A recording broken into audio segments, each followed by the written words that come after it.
إن الحمد لله نحمده ونستعينه ونستغفره ونعوذ بالله من شرور أنفسنا ومن سيئات أعمالنا من يهده الله فلا مضل له ومن يضلل فلا هادي له وأشهد أن لا إله إلا الله وحده لا شريك له وأشهد أن محمدا عبده ورسوله. أعوذ بالله السميع العليم من الشيطان الرجيم. بسم الله الرحمن الرحيم. يا أيها الذين آمنوا اتقوا الله حق تقاته ولا تموتن إلا وأنتم مسلمون. يا أيها الناس اتقوا ربكم الذي خلقكم من نفس واحدة وخلق منها زوجها وبث منهما رجالا كثيرا ونساء واتقوا الله الذي تساءلون به والأرحام إن الله كان عليكم رقيبا. يا أيها الذين آمنوا اتقوا الله وقولوا قولا سديدا يصلح لكم أعمالكم ويغفر لكم ذنوبكم ومن يطع الله ورسوله فقد فاز فوزا عظيما. أما بعد فإن أصدق الحديث كتاب الله وخير الهدي هدي محمد صلى الله عليه وسلم وشر الأمور محدثاتها وكل محدثة بدعة وكل بدعة ضلالة وكل ضلالة في النار. وقال تعالى في كلامه المجيد قل هل يستوي الذين يعلمون والذين لا يعلمون رب اشرح لي صدری ويسر لي امری واحلل عقدۃ من لسانی یفقہوا قولی. یقیناً سب طرح کی تعریف صرف اللہ وحدہ لا شریک کے لیے. درود اور سلام آخری نبی محمد صلی اللہ علیہ وسلم پر. میرے بھائیوں انشاءاللہ آج کے خطبے میں ہم دیکھیں گے کہ علماء کا مقام کیا ہے اور ہمارا تعلق علماء کے ساتھ کیسا ہونا چاہیے ایک اچھی دینی اسلامی زندگی گزارنے کے لیے اور دین کی دعوت لوگوں تک پہنچانے کے لیے. آج ایک بڑھتا ہوا فتنہ ہے جو انٹرنیٹ کے زمانے میں خاص طور سے جب بہت آسانی سے سب علم آسانی سے اویلیبل ہو رہا ہے. قرآن کی تفسیریں موجود ہے, حدیث کی کتابیں موجود ہے, علماء کے بیانات موجود ہے اور یوٹیوب پہ بہت کچھ اور ملتا ہے. تو بہت سارے لوگوں کا ایک طرز عمل ایسا ہونے لگا ہے کہ وہ سمجھتے ہیں کہ علماء کی کوئی ضرورت ہی نہیں ہے. تو میں اس موضوع پر آپ کے سامنے قرآن و حدیث سے دلائل رکھنے والا ہوں انشاءاللہ کہ علماء کا کیا مقام ہے قرآن و حدیث کی روشنی میں اور ہمارا تعلق علماء کے ساتھ کیسا ہونا چاہیے اور ہماری روزمرہ زندگی میں کیا چیز ہے جو ہم سیکھتے ہیں ان آیات ان احادیث سے. تو آئیے شروع کرتے ہیں سب سے پہلے علماء کے مقام کے تعلق سے. میرے بھائیوں اللہ تعالیٰ نے قرآن میں سورہ زمر میں فرمایا, سورہ نمبر 39 آیت نمبر 9, قل کہہ دیجئے هل يستوي الذين يعلمون والذين لا يعلمون, کہو کیا وہ لوگ جو جانتے ہیں اور وہ لوگ جو نہیں جانتے کیا وہ ایک جیسے ہوتے ہیں, کیا وہ برابر ہوتے ہیں؟ تو جن کے پاس علم ہے اور جن کے پاس نہیں ہے کیا وہ برابر ہوتے ہیں؟ اللہ تعالیٰ نے ڈائریکٹلی یہ سوال پوچھا ہے. تو ظاہر سی بات ہے برابر تو نہیں ہوتے ہیں. کیوں؟ کیونکہ اللہ تعالیٰ کے دین کا علم کسی کے پاس اگر ہے تو وہ کتنی بڑی چیز ہے. آپ دیکھیے اس بات سے صحیح بخاری کی حدیث ہے, پیارے نبی محمد صلی اللہ علیہ وسلم نے فرمایا من یرید اللہ بہ خیرا یفقہہ فی الدین, اللہ جس کے ساتھ خیر کا ارادہ کرتا ہے, اچھا چاہتا ہے اللہ تعالیٰ, اللہ اسے دین کی سمجھ دیتا ہے. اب میرے بھائیوں علماء کا مقام کتنا ہے آپ اس حدیث سے اندازہ لگائیے کہ اللہ کے رسول محمد صلی اللہ علیہ وسلم نے ڈائریکٹلی ایسا کہا, سنن ابو داؤد کی حدیث ہے, لیسا منا, وہ ہمارے ماننے والوں میں سے نہیں ہے, وہ ہمارے ماننے والوں میں سے نہیں ہے.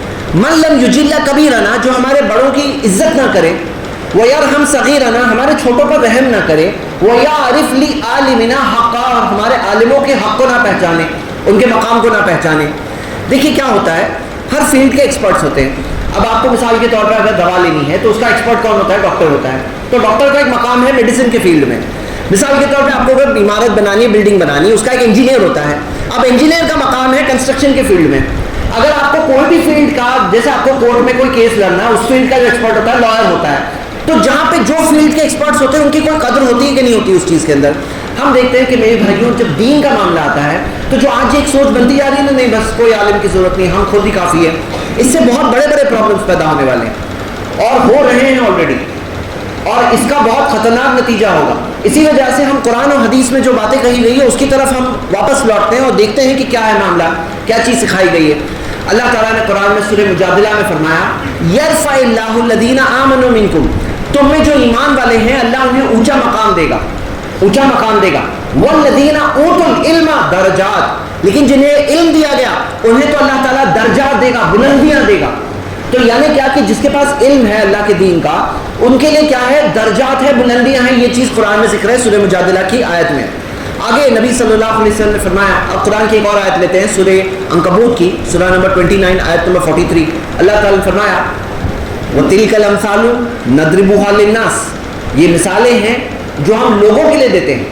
جو مثالیں ہیں اللہ تعالیٰ نے فرمایا ہم نے لوگوں کے لیے دیا ہے. وَمَا يَعْقِلُهَا إِلَّا الْعَالِمُونَ، اور انہیں نہیں سمجھیں گے سوائے عالموں کے. مطلب قرآن کے اندر بعض ایسی مثالیں ہیں موجود، ایسی باتیں موجود ہیں. اللہ تعالیٰ نے فرمایا وَمَا يَعْقِلُهَا إِلَّا الْعَالِمُونَ. ایک مثال کے ذریعے میں سمجھاتا ہوں. سمجھو کنویں کا پانی ہے، سب کے لیے ہے، لیکن جس کے بازوؤں میں زیادہ طاقت ہے وہ زیادہ پانی نکال کر لائے گا. تو قرآن کا پیغام تو سب کے لیے ہے، ھذا بلاغ للناس، یہاں ایک پیغام ہے سارے انسانوں کے لیے. لیکن جن کے پاس علم ہے وہ اسے اور بہتر سمجھیں گے اور دوسروں کو بتا پائیں گے. دیکھیے ایک فرق کرنا چاہیے. بعض لوگ آج کل ایسے بھی ہیں جو کہتے ہیں نہیں قرآن عام آدمی سمجھ ہی نہیں سکتا. یہاں وہ بات نہیں کہی گئی، کیونکہ قرآن کے اندر ہی 4 جگہوں پر اللہ تعالیٰ نے سورہ قمر میں فرمایا، سورہ 54 آیت نمبر 17 آیت نمبر 22 آیت نمبر 32 آیت نمبر 40، اللہ تعالیٰ نے فرمایا کہ وَلَقَدْ يَسَّرْنَا الْقُرْآنَ لِلذِّكْرِ فَهَلْ مِن مُدَّكِرٍ، کہ ہم نے اس قرآن کو آسان بنایا ہے للذکر، نصیحت کے لیے، یاد دہانی کے لیے. پھر کون ہے جو نصیحت حاصل کرے گا؟ تو قرآن اللہ تعالیٰ نے نصیحت کے لیے آسان بھی بنایا ہے، اس میں کوئی شک نہیں. لیکن اس کے اندر ایسی بھی چیزیں ہیں وَمَا يَعْقِلُهَا إِلَّا الْعَالِمُونَ، جو علم والے لوگ ہیں وہ سمجھیں گے اور وہ عوام کو بتائیں گے. تو یہاں پہ فرق سمجھنا ہے. دیکھو ایک ہوتی ہے کتاب ونس اپون اے ٹائم والی کتاب، کہ ایک بار ایسا ہوا، وہ کہانی کوئی کتنی بار پڑھ لے گا، بالکل فلیٹ آدمی ایک بار پڑھ لے گا، 2 بار پڑھ لے گا، 3 بار پڑھ لے گا. لیکن قرآن ایسی کتاب ہے نا، آپ اگر 1000 بار بھی پڑھ چکے ہو نا، 1000 ایک بار پڑھو گے نا تو آپ کو اور کچھ ملے گا، کیونکہ اس کے اندر اتنے خزانے اللہ تعالیٰ نے رکھے ہیں. قرآن کے اندر جتنا غور کریں گے، اللہ تعالیٰ نے کہا کہ غور کرو، اس کے آیتوں پر تدبر کرو، غور کرو. اور اس کے پیغام کو سمجھانے کے لیے اللہ تعالیٰ نے قرآن کے ساتھ میں نبی صلی اللہ علیہ وسلم کو بھیجا جنہوں نے قرآن کو سمجھایا. تو قرآن کی کا ایکسپلینیشن کہاں ہے؟ حدیث میں ہے. تو میرے بھائیوں یہاں بات کیا سمجھنے کی ہے کہ عام آدمی کو علماء کی طرف رجوع کرنا ہے. ایک پیشن گوئی ہے نبی صلی اللہ علیہ وسلم کی، صحیح بخاری کی حدیث میں موجود ہے کہ میری امت میں ایک گروہ رہے گا ظاہرین علی الحق، جو واضح طور پر حق پر ہوگا.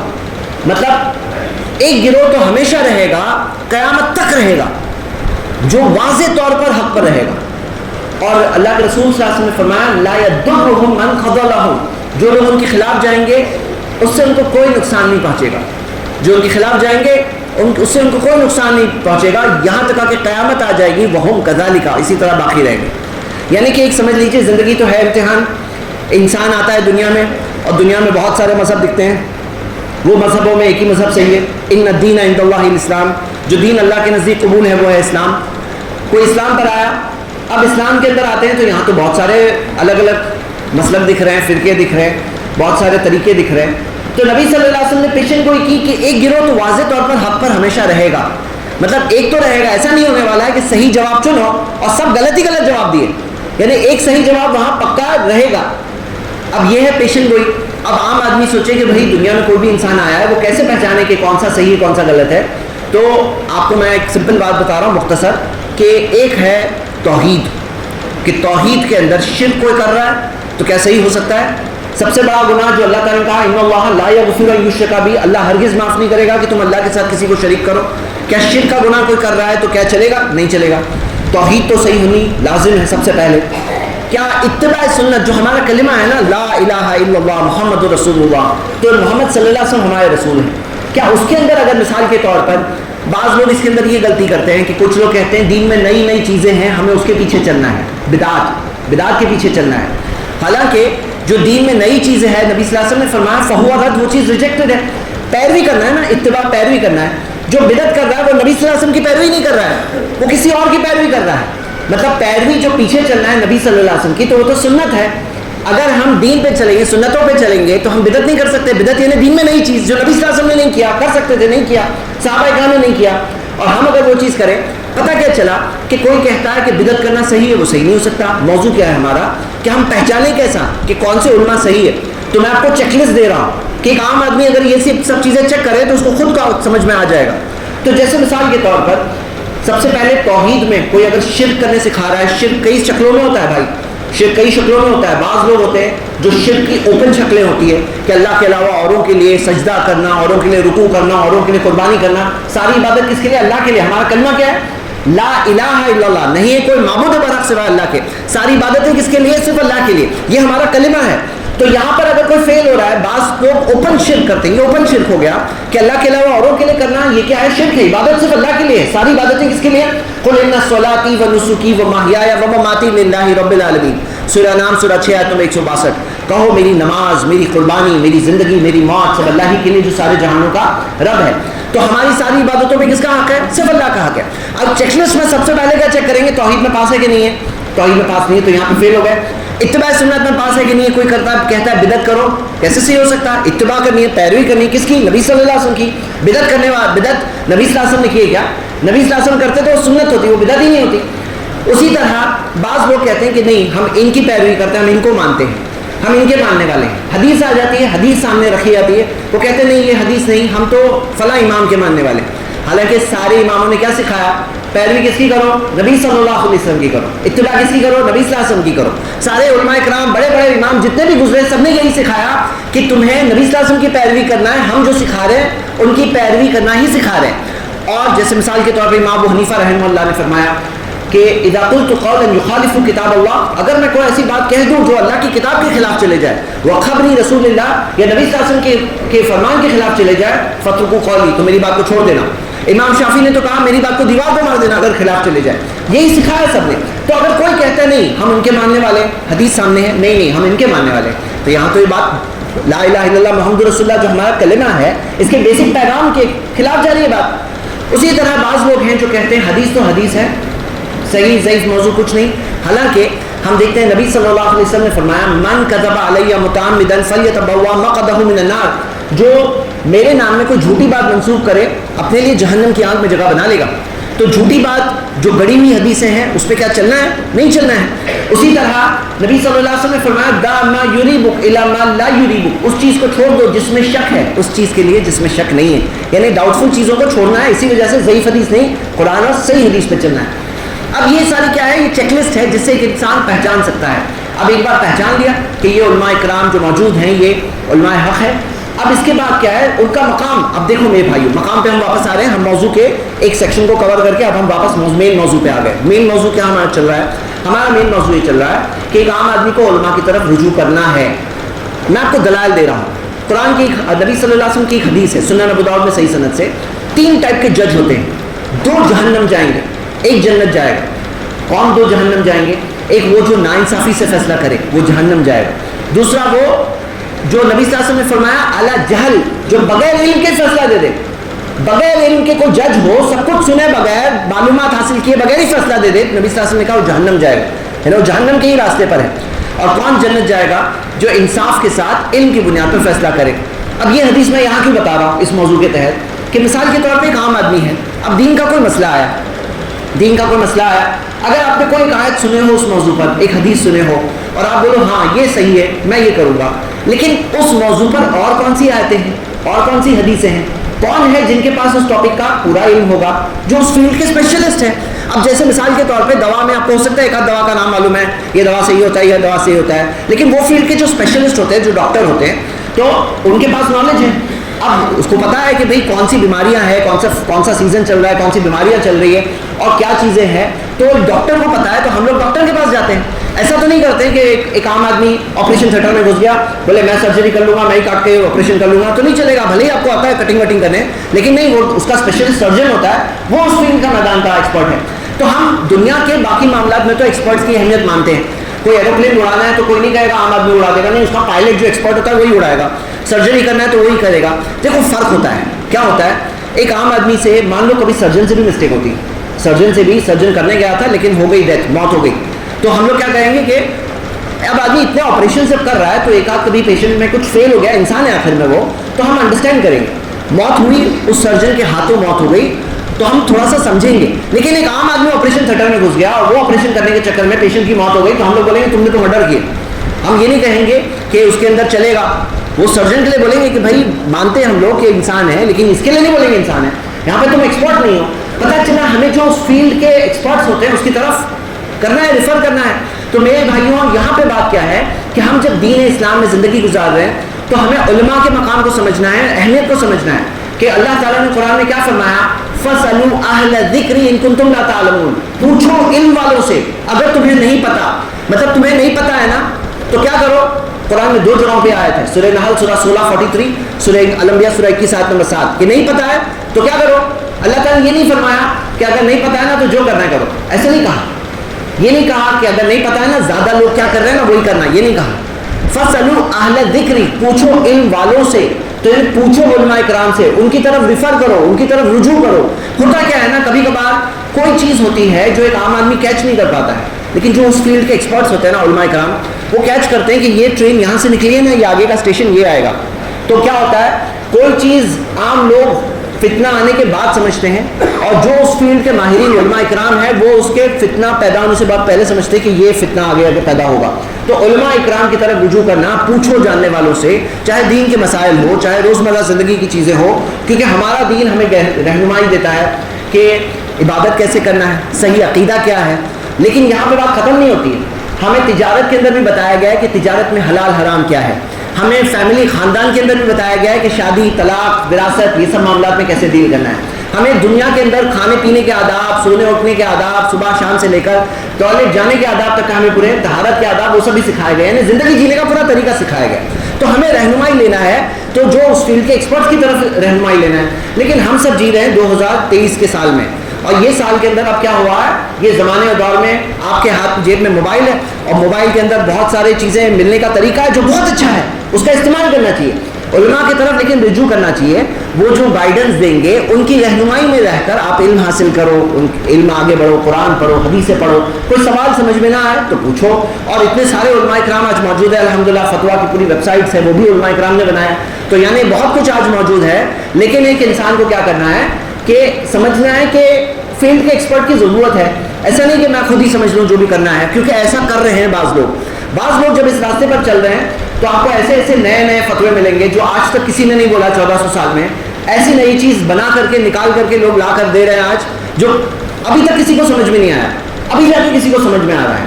کیا ایسا ہو سکتا ہے کہ امت کا بہترین زمانہ, خیر القرون, نبی صلی اللہ علیہ وسلم نے فرمایا کہ میری امت کا بہترین زمانہ قرنی, میرا زمانہ ہے, ثم الذین یلونہم, ثم الذین یلونہم, پھر اس کے بعد کا, پھر اس کے بعد کا.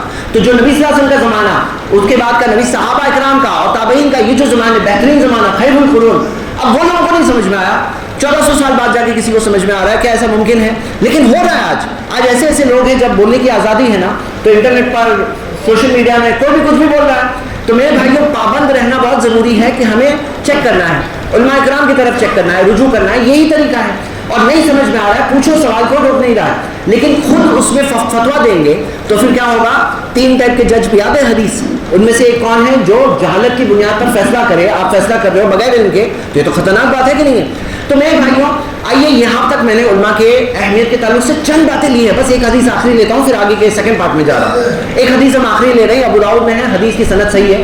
نبی صلی اللہ علیہ وسلم نے فرمایا کہ جن کے پاس علم ہے, علم والے ہیں, ان کی فضیلت ایسی ہے جیسے 14ویں کا جو پورا فل مون جو ہوتا ہے, لیلۃ بدرین کہتے ہیں, یعنی کہ جو 14ویں کا چاند کہتے ہیں, فل مون جو ہوتا ہے, یعنی پورا فل. ابھی آج 2-3 دن پہلے فل مون دکھ رہا تھا آسمان میں. اس کی جو فضیلت ہے ستاروں پر, مطلب آپ سوچو رات میں جو چاند جس کا فل مون ہو اور اس کی جو روشنی, جو اس کی جو چمک ہوتی ہے, اور باقی ستاروں کی جو چمک ہے, دونوں میں کتنا فرق ہے. یہ فرق ہے ایک عالم میں اور ایک غیر عالم میں. نبی صلی اللہ علیہ وسلم نے حدیث کے ذریعے فرمایا. اور ایک اور حدیث اسی حدیث میں آگے آتا ہے کہ یہ ورثۃ الانبیاء ہے, وارث ہے, انبیاء کے وارث, یعنی انبیاء کے وارث, انبیاء کی وراثت ملی. کیونکہ انبیاء نہ درہم نہ دینار چھوڑ کر جاتے ہیں, لیکن علم چھوڑ کے جاتے ہیں. تو انبیاء نے جو علم چھوڑا, وہ علم جس نے حاصل کیا, اس نے کیا حاصل کیا, انبیاء کی وراثت حاصل کیا. تو یہ ورثۃ الانبیاء, انبیاء کے وارث. تو یہ سب ہم نے علماء کی اہمیت کے تعلق سے چند باتیں دیکھی. اس موضوع پہ اتنا مواد ہے کہ کئی سارے خطبے ہو سکتے ہیں, لیکن آئیے اس سے آگے بڑھتے ہیں. آگے بات یہ ہے, اب ہمارا تعامل, ہمارا انٹریکشن, ہماری روزمرہ زندگی میں ہمارا کیا کنیکشن ہونا چاہیے علماء اکرام سے, اس کے تعلق سے چند باتیں. سب سے پہلی بات ہمارے لیے یہ ہے کہ ہم ایک بار چیک کریں کہ علماء کی طرف تو رجوع کرنا ہے, لیکن علماء کے الگ الگ گروہ موجود ہیں. تو کون ہے جو صحیح منہج پہ, ایک تو صحیح ہوگا, نبی صلی اللہ علیہ وسلم نے پیشن گوئی کی تھی. ایسا نہیں کہ سب آنسر غلط ہوں گے, تو وہ چیک کرنا, چیک لسٹ چیک کرو, دیکھو, پہچانو, تحقیق کرو, قرآن ہے, حدیث ہے, دلائل کی روشنی میں ایک انسان پہلے تو فیصلہ کرے. یہ ایک بات ہو گئی. دوسری چیز یہ ہے کہ ان کی عزت کرنا, ان کو رسپیکٹ کرنا. دیکھو, آدمی انسان ڈاکٹر کے پاس جاتا ہے, ایک ڈاکٹر کو رسپیکٹ کرتا ہے. کیوں؟ کیونکہ وہ اپنے فیلڈ کا ماہر ہے. جس فیلڈ کے اندر مشورہ کرنے جاتے ہیں وہ فیلڈ کے ماہر کی عزت کے ساتھ عزت کرتے ہیں تو جا کے کوئی چیز ملتی ہے نا. تو یہاں پہ ان کی رسپیکٹ کرنا, بچوں کو سکھانا کہ ان کی رسپیکٹ کرنا ہے, ان کی بات ماننا ہے, کیونکہ وہ ہمارے ماننے والوں میں سے نہیں ہے. وہ یعرف لعالمنا حقا, حدیث کے آخری الفاظ کیا ہے کہ جو عالموں کا, ہمارے عالموں کا حق نہ پہچانے, سنن ابو داؤد کی حدیث ہے. تو یہ رسپیکٹ کرنا ہے بہت ضروری ہے, یہ بات بہت ضروری ہے. تیسری چیز, ان سے اپنے دینی مسائل پوچھنا, ان سے پوچھنا اور دلائل کی روشنی میں پوچھ سکتے ہیں. آپ پوچھ سکتے ہیں کہ اس بات کی کیا دلیل ہے, آپ دلیل چیک کریے, اسٹڈی کریے, علم حاصل کریے. علم حاصل کرنا فرض ہے ہر مسلمان کے لیے. یاد رکھو دو لوگ ہیں نا, اس میں دو ایکسٹریم پہ ملیں گے. ایک طرف وہ لوگ ہیں جو کبھی زندگی میں کوئی علم حاصل کرتے ہی نہیں ہیں اور کرتے بھی نہیں ہیں, ان کو احساس بھی نہیں کہ انہوں نے کوئی اہم فریضہ چھوڑ رکھا ہے. جو نبی صلی اللہ علیہ وسلم نے فرمایا نا, طلب العلم فریضۃ علی کل مسلم, علم حاصل کرنا فرض ہے ہر مسلمان پر. یہ ایک ایکسٹریم ہے کہ مطلب زندگی جی رہے ہیں, دنیا کے کام میں سب عقل مندی ہے, سوجھ بوجھ ہے, لیکن دین کی جہاں تک بات آتی کوئی ایک چیز سکھانی, زندگی نکل گئی. اور تم جہاں جانے والے ہو آخرت, جہاں ہمیشہ زندگی آگے کی جینے والے ہو, یا تو جنت میں یا تو جہنم میں, اس کی کوئی فکر ہی نہیں ہے تمہیں. دنیا کی بہت فکر ہے, اس نے دنیا کی ایجوکیشن حاصل کی, پڑھائی کی ہے, سب کچھ کیے, لیکن دین کے لیے کچھ اسٹڈی کرنے میں انٹرسٹ نہیں ہے کیونکہ اس کی اہمیت نہیں ہے. اور کب احساس ہوگا نا, جب پہلی پڑھے گی نا, جب فرشتہ کا روح لینے آئے گا, تب جا کے انسان کو سمجھ میں آئے گا کہ میں نے کتنا ٹائم آخرت کے لیے ڈالا اور کتنا ٹائم صرف دنیا کے لیے ڈال دیا اور دنیا چھوڑ کے جا رہا. تو اصل سمجھدار آدمی کون ہے؟ سمجھدار انسان وہ ہے جو اپنا وقت نکالے اپنی آخرت کے لیے, انویسٹمنٹ کرے. انویسٹمنٹ ہے یہ وقت ضائع کرنا نہیں, انویسٹ کر رہے ہو. اس کا فائدہ کب پتہ چلے گا؟ جب ملے گا پھل, تب سمجھ میں آئے گا. بھائی انویسٹمنٹ کا پروفٹ ہاتھ میں آتا ہے نا, تب سمجھ میں آتا ہے اچھا انویسٹمنٹ کیا میں نے. یہ آپ کا ٹائم ہے, اپنی سمجھداری, سوجھ بوجھ, عقل مندی, اپنے وجود کو لگاؤ دین سمجھنے کے لیے, دین کا علم حاصل کرنے کے لیے. ضروری ہے یہ کوئی ایکسٹرا چیز نہیں بات ہو رہی ہے کہ اچھی چیز ہے. ہاں بھائی ایکسٹرا چیز ہے, بہت اچھا ہے, فضیلت والی بات ہے, یہ فرض ہے, فرض ہے. تو ایک طرف تو وہ لوگ ہیں. اب اس کے ریئیکشن میں دوسری طرف کون لوگ ہیں؟ دوسری طرف وہ لوگ کہتے ہیں علماء کی کوئی ضرورت ہی نہیں, ہم لوگ ہی خود دیکھ کے سمجھ لیں گے, پڑھ لیں گے, سمجھ لیں گے, بس. اب آدھے ادھورے علم کے ساتھ کتنی گمراہیاں, کتنے بھٹکے ہوئے, کتنی نئی نئی بدعات پیدا ہو رہی ہے. اور درمیان میں ہے صحیح راستہ. درمیان میں صحیح راستہ کیا ہے؟ علماء کی طرف رجوع بھی کریں گے, علم بھی حاصل کریں گے. دونوں چیزیں, علماء کا مقام بھی پہچانیں گے اور علم بھی خود بھی حاصل کریں گے, کیونکہ فرض تو ہر مسلمان پہ نا, علی کل مسلم فرمایا نبی صلی اللہ علیہ وسلم نے کہ علم حاصل کرنا امام صاحب کے لیے فرض ہے. یہ نہیں کہا مسجدوں کے اماموں کے لیے فرض ہے علم حاصل کرنا, ایسا کہا کیا نبی صلی اللہ علیہ وسلم نے؟ علی کل مسلم, ہر ایک مسلمان. اپنے آپ کو کیسے باہر کرتے ہو؟ آپ کیسے سوچ سکتے ہو کہ نہیں سب مسلمان لیکن میں نہیں؟ ایسے کیسے؟ آپ بھی ہو. بھائی آپ کیا ہو؟ آپ حمال ہو یا مینیجر ہو, آپ کمپنی کے مالک ہو یا مزدور ہو, مسلم ہونا تو علم حاصل کرنا فرض ہے. تو یہ دوسری چیز ہے. یہ اگلی چیز ہے کہ علماء کی طرف رجوع کرنا اور علم حاصل کرنا. اگلی چیز کیا ہے میرے بھائیوں؟ دین کی دعوت میں مل کر کام کرنا. کیونکہ آپ جانتے ہیں ہم سب یہاں بیٹھے ہیں, قرآن و حدیث کی باتیں سن رہے ہیں, لیکن بہت سارے بھائی محروم ہیں, بہت سارے لوگ ہیں جن کو ایسا موقع کہاں ملتا ہے. آپ خوش نصیب ہو, آپ کو قرآن و حدیث کی باتیں آپ کے کانوں تک پہنچ رہی ہے, لیکن بہت سارے لوگ ہیں جو دنیا کے اندر زندگی جیتے ہیں, ان کو ایسا ایک موقع نہیں ملتا جہاں کوئی ان کو پکڑ کے ہلا کے سمجھائے بھائی کیا کر رہے ہو تم, زندگی کیا چیز کے لیے ہے, زندگی کا مقصد کیا ہے. اب ایسے لوگوں تک کون بات پہنچائے گا؟ کوئی نبی اور رسول پیغمبر آنے والا ہے کیا؟ نہیں آنے والا. اب یہ محمد صلی اللہ علیہ وسلم کی امتیوں کو ہی کام کرنا ہے تو کیسے کام کرنا ہے؟ اس کے اندر بھی دو ایکسٹریمز ہیں.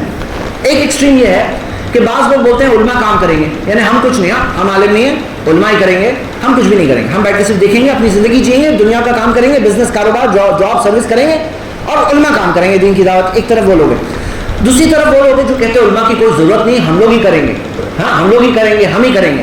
حالانکہ صحیح راستہ کیا ہے آپ کو پتہ ہے؟ دونوں ساتھ میں. نبی صلی اللہ علیہ وسلم کے ساتھ صحابہ بھی تھے.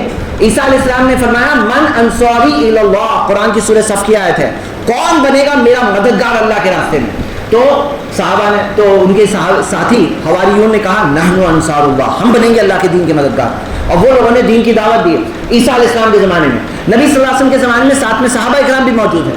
تو ہم دیکھتے ہیں یہاں پہ بات کیا ہے کہ علماء اکرام کے ساتھ ایک عام آدمی, اس کا بھی تو رول ہے کہ نہیں ہے. اب میں آپ کو ایک مثال دیتا ہوں. اللہ کے رسول صلی اللہ علیہ وسلم نے فرمایا بلغوا انی ولو آیا, پہنچا دو مجھ سے چاہے ایک آیت کیوں نہ ہو. تمہیں ایک آیت معلوم ہے تو ایک آیت تو پہنچاؤ, ایک آیت تو بتاؤ. اب آپ کو ایک آیت معلوم ہے, آپ نے بتا دیے, سامنے والا بولے اور کیا, کچھ اور بتاؤ. آپ کو دوسری آیت نہیں معلوم ہے تو آپ کیا کریں گے؟ آپ کہیں گے ایک کام کرو, ہمارے جو امام ہیں آؤ مسجد میں ان کے پاس, وہ آپ کو دوسری آیت بتائیں گے, دوسری بات وہ بتائیں گے. مجھے ایک معلوم تھا میں ایک بتاؤں گا. ایسا نہیں کرنا ہے ایک معلوم ہے 10 بتا رہے ہیں, ایک معلوم ہے 10 بتا رہے ہیں, ایسا نہیں. ایک پتا ہے تو ایک بتاؤ, ایک آیت پتا ہے ایک آیت بتا دیے, اس کے آگے سننا ہے تو دیکھو یہ ویڈیو میں دے رہا ہوں, یہ ویڈیو دیکھو, یہ کتاب دے رہا ہوں, یہ کتاب پڑھو, یہ عالم کے پاس آؤ, لائن لگا دو, لائن لگا دو, یہاں پر اب یہاں پہ یہ ہے صحیح طریقہ، اور یہ طریقے سے دعوت ہوتی ہے. آپ دیکھو گے نبی صلی اللہ علیہ وسلم نے اپنے زمانے میں معاذ بن جبل کو یمن بھیجا، سکھایا، یمن بھیجا. علی رضی اللہ عنہ کو معاذ بن جبل کو مدینہ بھیجا، علی رضی اللہ عنہ کو یمن بھیجا. ہاں مصعب بن عمیر کو مدینہ بھیجا، معاذ اور علی رضی اللہ عنہ کو یمن بھیجا. ایسی کئی مثالیں ہیں کہ علم والے صحابہ کو ایسی جگہوں پہ نبی صلی اللہ علیہ وسلم نے بھیجا جہاں علم نہیں تھا. یہ ملتا ہے. الگ الگ جگہ سے لوگ نبی صلی اللہ علیہ وسلم کے پاس آئے، یہ ملتا ہے. لیکن جن کے پاس علم نہیں ہے ان کو بھیجے وہاں پر جہاں علم نہیں ہے. ایسا نہیں کیا نبی صلی اللہ علیہ وسلم نے جیسا آج بعض لوگ کر رہے ہیں. ہم لوگوں کو کیا کرنا ہے کہ عام آدمی کو ایک آیت معلوم ہے، ایک آیت بتاؤ، آپ 2 آیتیں پتہ ہے، 2 آیت بتاؤ، پھر کہو اور جاننا ہے، آؤ یہ سنو، آؤ اس کی کتاب کو پڑھو، یہ ویڈیو دیکھو، یہ عالم کے پاس آؤ، آؤ اجتماع میں آؤ، پروگرام میں آؤ، درس میں آؤ، فلاں دن درس ہوتا ہے، آؤ ساتھ میں آؤ. لیکن یہاں دونوں مل کے کریں گے کام تب ہوگا. علماء کرام بھی ہیں اور عوام بھی ہیں، دونوں مل کر کام کریں تو کوئی مشکل ہے میرے بھائیوں. آپ کو پتہ ہے توحید جو ہے نا، لا الہ الا اللہ، اتنے سمپل، لاجیکل، اتنا کلیئر کٹ پیغام ہے. یاد رکھو اسلام کا پیغام کیسا ہے نا. اللہ تعالیٰ نے فرمایا قرآن میں وَقُلْ جَاءَ الْحَقُّ وَزَهَقَ الْبَاطِلُ، کہو حق آ گیا ہے اور باطل مٹ گیا ہے. اِنَّ الْبَاطِلَ كَانَ زَهُوقًا، کیونکہ باطل کو تو مٹنا تھا. یہ بہت پاورفل پیغام ہے. یہ پیغام ایسا ہے انسان کے دل کو ہلاتا ہے، ایک سوئے ہوئے انسان کو جگاتا ہے، دل میں احساس پیدا کرتا ہے. قرآن و حدیث کا پیغام وہ پیغام. قرآن پڑھتے ہیں تو لوگوں کی آنکھوں میں آنسو آ جاتے ہیں. اللہ تعالیٰ نے فرمایا کہ وہ سجدوں میں گر پڑتے ہیں اور اس سے ان کا خشوع اور بڑھ جاتا ہے. یہ ہے حقیقت میرے بھائیوں، حق کی یہ پہچان ہوتی ہے. اللہ تعالیٰ نے فرمایا قد تبین الرشد من الغی، صحیح اور غلط واضح ہے، حق اور باطل کلیئر ہے، کوئی خلط ملط نہیں ہے، کوئی مکسڈ اپ نہیں ہے، سب چیز واضح ہے. اب یہاں پہ کیا ہے، عام آدمی کو علماء کے ساتھ کنیکٹ ہونا ہے. یہ کیا ہو گیا ہے کہ بعض لوگوں نے اپنا ہاتھ دھو لیا، بولے ہاں علماء کریں گے، اور تم کیا کرو گے؟ ہم اپنا کام کریں گے، بزنس کریں گے، جاب کریں گے، زندگی جئیں گے، پھر مر جائیں گے ایک دن. اور پھر کیا آپ کو پتا ہے کیا کھو رہے ہو آپ؟ اللہ کے رسول محمد صلی اللہ علیہ وسلم نے فرمایا من دل علی خیر فلہ مثل اجر فاعلہ، جو خیر کا راستہ بتاتا ہے اس کو کرنے والے جتنا ثواب ملے گا. مطلب آپ اگر کسی کو اگر اچھی بات بتاؤ میرے بھائی تو پتہ ہے کتنا ثواب ملے گا؟ کرنے والے جتنا ثواب ملے گا. سامنے والا کرے گا، محنت کرے گا، اس کو کتنا ثواب ملا، بتانے والے کو اتنا ہی ثواب ملے گا. بھائی دنیا میں بھی سسٹم چلتا ہے. آپ میں سے جو لوگ کاروبار بزنس کرتے ہو تو پتہ ہے کمیشن سسٹم ہوتا ہے. کوئی کسٹمر اگر لے کر آیا تو آپ کہوں گے اوکے میں جو کسٹمر لے گا اس کا 2% تمہیں دوں گا. اللہ تعالیٰ نے یہ نہیں کہا. نبی صلی اللہ علیہ وسلم نے کیا فرمایا کہ کرنے والے کا کو کتنا ثواب ملا، تمہیں 2% ملے گا، تمہیں 5% ملے گا، 10% ملے گا. یعنی کیا اس کو کتنا ثواب ملا محنت کر کے، بتانے والے کو کتنا ثواب، 2%، 5%، 10%. کمیشن کتنا ہے؟ یہاں پہ ہے کہ جتنا اس کو ثواب ملا اتنا ثواب بتانے والے کو ملے گا. اگر آپ کسی کو ایک آدمی کو زندگی میں نہیں بتاؤں گے، آپ اپنی زندگی جی رہے ہو، زبان دی اللہ نے، اپنے حق کے لیے بولیں گے، اپنے کام کے لیے بولیں گے، لیکن اللہ کے لیے نہیں بولیں گے، اللہ کے دین کے لیے کبھی نہیں بولیں گے، ایک لائن نہیں بولیں گے. اگر آپ ایسے زندگی جیتے ہو تو ایک دن قبر میں پہنچو گے آپ کی زبان بند ہو جائے گی تبھی، اور تب بند ہو جائے گی تو تب افسوس ہوگا کاش میں خود تو اور نیکی جو کیا کاش میں تھوڑے لوگوں کو بتاتا تو وہ لوگ نیکی کرتے اور مجھے اس کا ثواب ملتا. اور کب تک ملے گا؟ آپ قبر میں پہنچیں گے اس کے بعد بھی ثواب ملتا رہے گا. اگر وہ نیکی تب بھی کر رہے ہیں تو ثواب بعد میں بھی مل رہا ہے. صدقہ جاریہ ہوتا ہے، یہ پتہ ہے نا، جاری رہتا ہے، یہ مرنے کے بعد بھی جاری رہتا ہے. تو میرے بھائیوں آپ سب کو میں ابھارتا ہوں یہ درمیان کا راستہ جہاں ہم علماء کے ساتھ مل کر کام کریں. علماء کون ہیں؟ علماء بھی انسان ہیں. ایسا نہیں کہ وہ فرشتے ہیں. کبھی کسی عالم سے کبھی کوئی چیز میں کمی بھی ہو سکتی ہے، کوئی مشورہ آپ کو دینا ہے، کوئی سجیشن دینا ہے. سمجھنا کیا چاہیے کہ جن کا مقام اللہ نے بتایا آپ اس مقام کو کم نہیں کر سکتے. آپ اس چیز کے اندر اس طرح سے نہیں برتاؤ کر سکتے ہیں کہ جیسے علماء کا مقام نہیں پہچان رہے ہیں. یہاں پہ بات کیا ہے، علماء کوئی فرشتے نہیں ہوتے، روبوٹس نہیں ہوتے ہیں. کوئی روبوٹ ہوتا ہے نا، جیسے روبوٹ، ابھی انسان ہے تو کبھی کوئی مشورہ دینا ہے، کوئی سجیشن دینا ہے ایک اچھے انداز میں بیٹھ کر کے. کس مقصد کے لیے؟ آپسی بھلے کے لیے، اس کام کے لیے کہ دین کی دعوت کے لیے، دین کے پیغام کو پہنچانے کے لیے. یہ ہے طریقہ کہ مل کر کام کریں. کیونکہ ہم سب کس کے خلاف ہیں؟ سب لوگ کس کے خلاف ہیں؟ ہم لوگ شیطان کے خلاف ہیں. ہم چاہتے ہیں لوگوں کو جہنم کی آنکھ سے بچائیں. کبھی یہ یاد رکھیے اللہ کے رسول محمد صلی اللہ علیہ وسلم نے معاذ بن جبل، ابو موسیٰ اشعری کو، دونوں کو یمن بھیجا تو کہا تطاوعا ولا تختلفا، ایک دوسرے کی باتیں سننا اور آپس میں اختلاف نہیں کرنا. کہ گاڑی کے 2 پہیے آگے آ رہے ہیں اور گاڑی کے 2 پہیے پیچھے جا رہے ہیں، اب گاڑی کہاں جانے والی ہے؟ وہیں کے وہیں رہ جائے گی. تو بعض اوقات کیا ہوتا ہے، کبھی کبھار 2 دین کے بھائی ہیں، قرآن و سنت پہ چلنے والے ہیں، دین ہے، ایمان ہے، تقویٰ ہے، لیکن خود کے آپس کے چھوٹی موٹی چیزیں آپس میں بیٹھ کے حل نہیں کر پاتے ہیں. اس وجہ سے کیا ہو رہا ہے کہ 2 پہیے آگے جا رہے ہیں، 2 پہیے پیچھے جا رہے ہیں، گاڑی وہیں کے وہیں کھڑی ہے. تو اس میں کیا ہوتا ہے، کئی بار درگزر کرنا ہوتا ہے، کئی بار بڑے مقصد کو سامنے رکھنا ہوتا ہے. لیکن جن کی عزت اللہ تعالیٰ نے سکھائی اللہ کے رسول محمد صلی اللہ علیہ وسلم نے سکھایا. ہم عزت نہ کریں, ہم ان کے ساتھ تعامل اچھا انٹریکشن نہ رکھیں, تو یہ تو ہمارے مقصد کو نقصان پہنچانے والی چیز ہے. یہ چند باتیں تھیں. آخر میں زندگی امتحان ہے اور میں آپ سب کو ابھاروں گا. ہم اس دین پر ہے, یہاں پہ ایسا نہیں ہے کہ جو علماء ہیں وہ ہیں, تم لوگ کچھ نہیں, تم سب سیکنڈ کلاس. ایسا نہیں بھائی, تمہیں بھی موقع دیا گیا, علم حاصل کرو. کون روک رہا ہے؟ آپ کیوں سوچتے ہو آپ نہیں حاصل کر سکتے؟ کیوں سوچتے ہو ایسا؟ بڑے بڑے, آپ کو پتہ ہے اقبال کیلانی کتابیں پڑھی ہوگی, کوئی مدرسے میں جانے کا ان کو موقع نہیں ملا, لیکن الحمدللہ دین کا علم حاصل کیا. انہوں نے کتنی بڑی بڑی کتنی ساری کتابیں, کتنی ساری مثالیں ایسی ہیں. آپ کر سکتے ہو. آج آپ کی عمر کیا ہے؟ سپوز آپ کی عمر 30 سال ہے, کسی کی 40 سال ہے. سوچو, آج الحمدللہ پوری چیزیں اویلیبل ہے, علماء کے کورس اویلیبل ہے آن لائن. آپ کو عالم بننا ہے, ابھی سوچ لو, تھوڑا وقت نکالو زندگی میں سے, چند سال پڑھو, چند سال بعد آپ بھی عالم بن سکتے ہو. بھائی ہمارے سامنے مثالیں ہیں, کتنی ساری مثالیں ہیں کہ کوئی شخص نیا نیا اسلام قبول کرتا ہے, سیکھتا ہے, ہمارا امام بن جاتا ہے, ہمارے یہاں بڑے عالم بن جاتے ہیں, شیخ بن جاتے ہیں. کتنی ساری مثالیں ایسی ہیں. آپ کو پتہ ہے اس زمانے کی ایک بہت بڑی مثال دکتور ضیاء الرحمان کی ہے.